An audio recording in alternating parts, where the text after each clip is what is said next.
এ এক আমের রাজ্য। রাজশাহীর আম শুধু একটি ফল নয়, এ যেন বাংলার গর্ব আর মিষ্টতার পরিচয়। একবার রাজশাহীর আমের স্বাদ নিলে সেই স্বাদ আপনাকে বারবার ফিরিয়ে আনবে।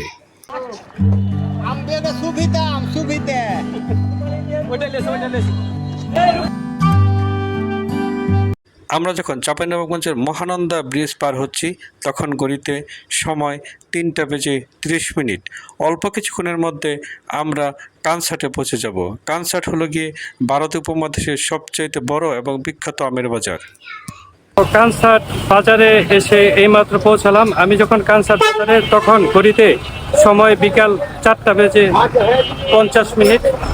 তো আমার বিকেল হয়ে গেছে। তো বিকেলের সময়টাতে কানসাটে অতটা আম পাওয়া যায় না, এবং বিভিন্ন পাইকাররা যারা সকালে আম কিনে থাকেন তারা রওনা হয়ে যান বাংলাদেশের বিভিন্ন জেলায়। তো যতটুকু সম্ভব আপনাদের আমের বাজার ঘুরিয়ে দেখানোর চেষ্টা করব। রাজশাহী তার অনুকূল ভৌগোলিক অবস্থান, পলি সমৃদ্ধ দোআঁশ মাটি এবং পর্যাপ্ত সূর্যালোকের কারণে সুস্বাদু এবং মানসম্মত আম উৎপাদনের জন্য বিশ্বজুড়ে বিখ্যাত।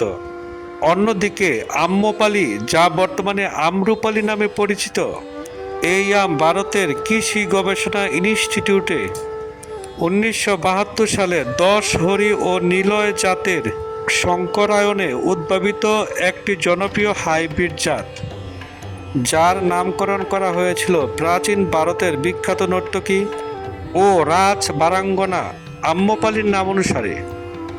বন্ধুরা, এতক্ষণ আপনাদের শোনালাম কেন রাজশাহীতে এত সুমিষ্ট আম পাওয়া যায় এবং বিখ্যাত আম্রপালির ইতিহাস। তো এখন চলুন আমের বাজার দেখি এবং ক্রেতা বিক্রেতার সাথে মোটামুটি কথা বলার চেষ্টা করি। কি অবস্থা আজকের কানসাটের বিকেলের আমের বাজার।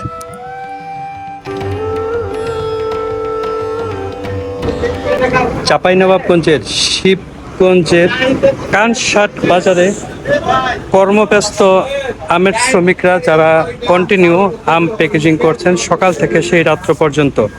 এই প্যাকেট করা আম বাংলাদেশের বিভিন্ন জায়গায় বিভিন্ন আড়তে পাঠানো হবে আজকে রাতে অথবা কালকে সকালেই। কোথায় পাঠাবেন এগুলা? ফেটে যাবে। কি আম এগুলা ভাই?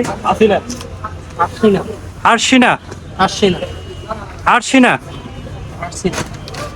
আমরা চাঁপাইনবাবগঞ্জের শিবগঞ্জের কানসাটে চলে আসলাম। কানসাট শিবগঞ্জের একটি ইউনিয়ন। তো এই কানসাট উপমহাদেশের সবচাইতে বড় আমের বাজার।